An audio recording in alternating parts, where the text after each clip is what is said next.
Well, this morning, no one can accuse me of having an irrelevant sermon topic: hope and power. Right now, our nation, our political structures, indeed our culture, is in a massive struggle over power. The two major political parties in this country are walking a knife's edge to determine who has just enough power to make decisions to shape our common life. And right now the fight is over who will own a tie-breaking vote. In the Senate, the House, the White House, the court system, every branch of government is trying to sort out who has the power. At the same time, those outside the political power structures are trying to make their voice heard. They're using the power of the pen, the megaphone, the internet, and in some extreme cases, lethal weapons. In various ways, from top to bottom, from left to right, we are in the middle of a widespread struggle for power. And I'm not suggesting we shouldn't struggle for power. This is how oppressive systems get broken down, when the cost of holding it all together is greater than the cost of letting it fall. So I'm simply naming what is. This is where we are right now in our society, and yes, in the church. We are in a struggle for power.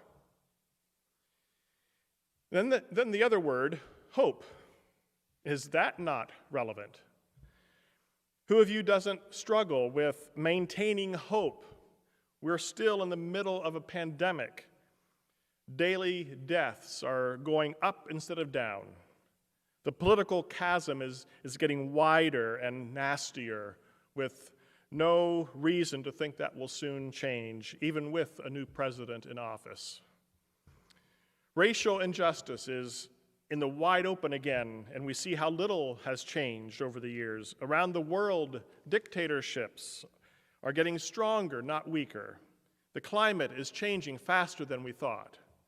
All of this at a time of extreme social isolation is causing irreparable harm to the mental health of all of us, and especially the young and the most vulnerable. And sure, we know this will end someday. We will move past this dark time in history, but we don't know what we will be like on the other side of it. We are grasping blindly for hope that we are moving toward a better future. So, hope and power. These are twin concepts, joined at the hip.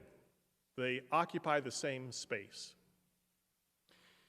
When I feel powerless, I will tend toward hopelessness and resignation. On the other hand, when I have some power, some self-determination, or when I know that the one with power has my well-being at heart, then I can find reason to hope. Which brings us to the prophet Daniel. Daniel is a fascinating book in the biblical narrative arc. It's hard to pin down in terms of actual history and authorship, and seems to be a two-part collection of various material. The first half, chapters 1 to 6, is a series of so-called court tales, stories about virtuous Hebrew characters finding themselves in the courts of foreign kings and navigating life in a pagan empire in which they're in exile. The second half is a series of apocalyptic visions that read a lot like the book of Revelation.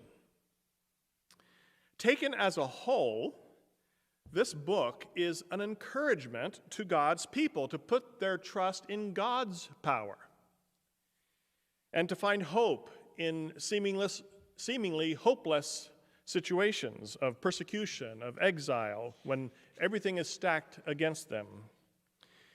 The book of Daniel pokes holes in the power of kings and emperors who, when held up against moral power or divine power, they turn out to be tragically and comically weak. So relevant and contemporary, no?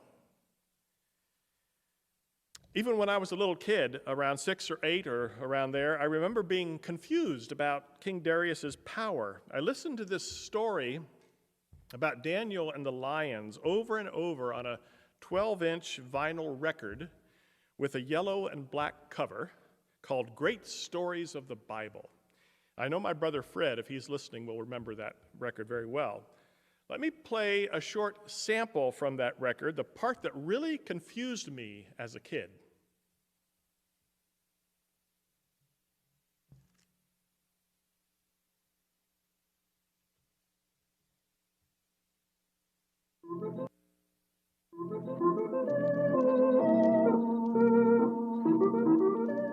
How the king loved Daniel, and he was sorry he had signed the law, and he tried to save Daniel's life.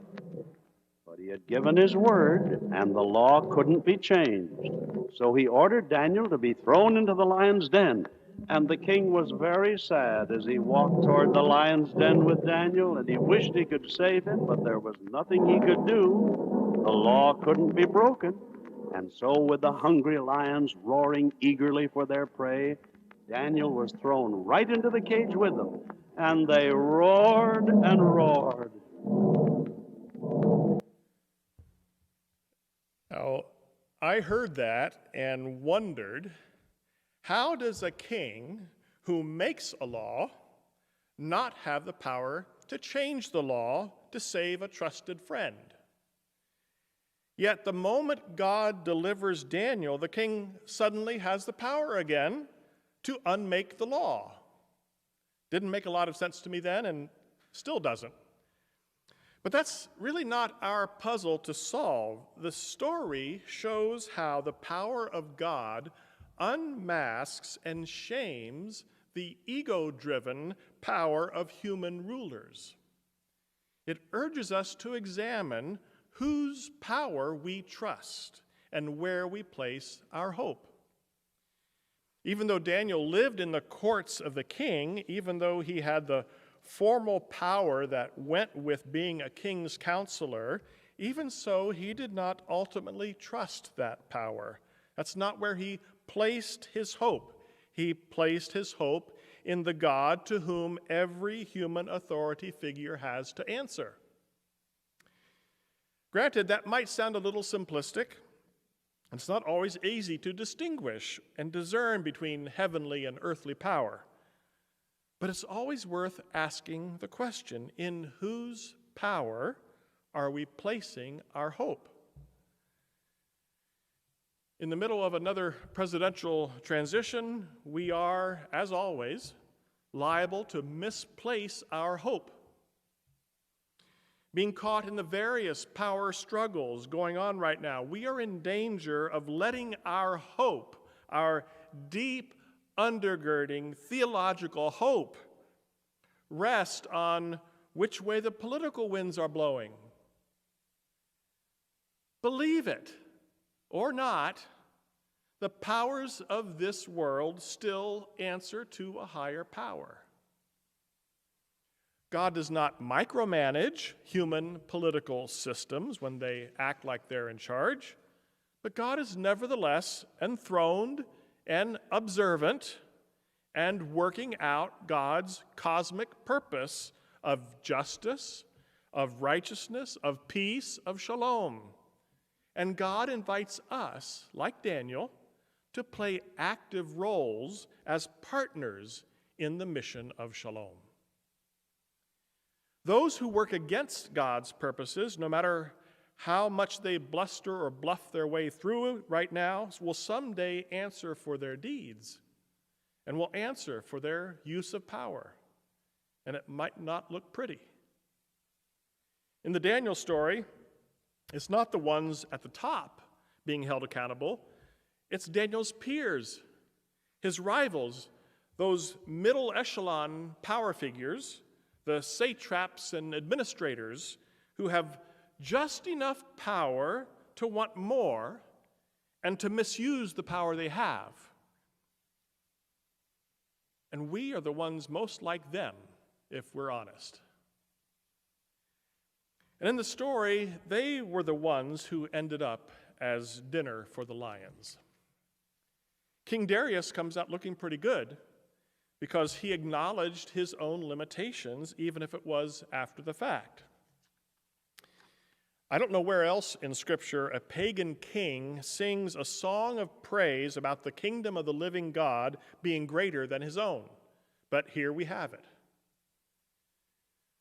All that aside, there is something to learn here about hope and power.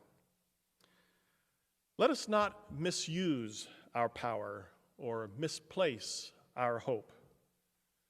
We have the power to do good or ill to those around us and to the world.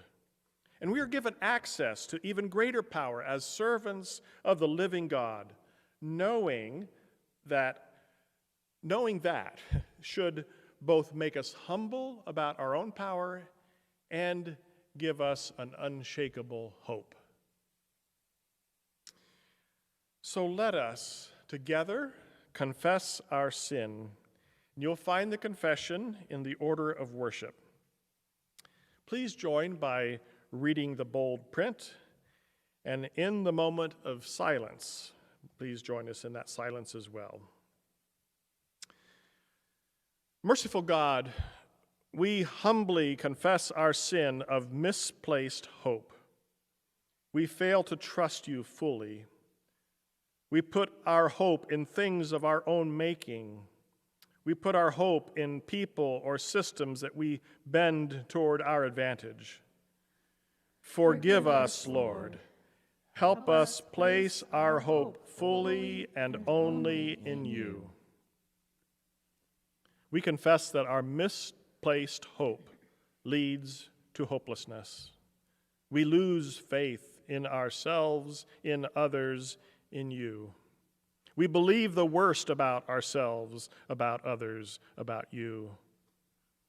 We sink into the darkness and we cannot find our way back to your light. Forgive us, Lord. Help us place our hope fully and only in you. Restore our hope, O God. Strengthen our weak knees. Lift up our eyes. Show us your light and your salvation.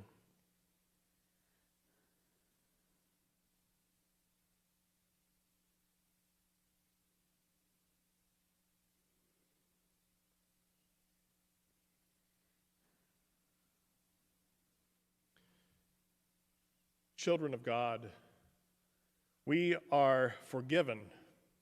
We are loved. The Lord is our light and our salvation. Whom shall we fear? The Lord is the stronghold of our lives. Of whom shall we be afraid? We believe that we will see the goodness of the Lord in the land of the living.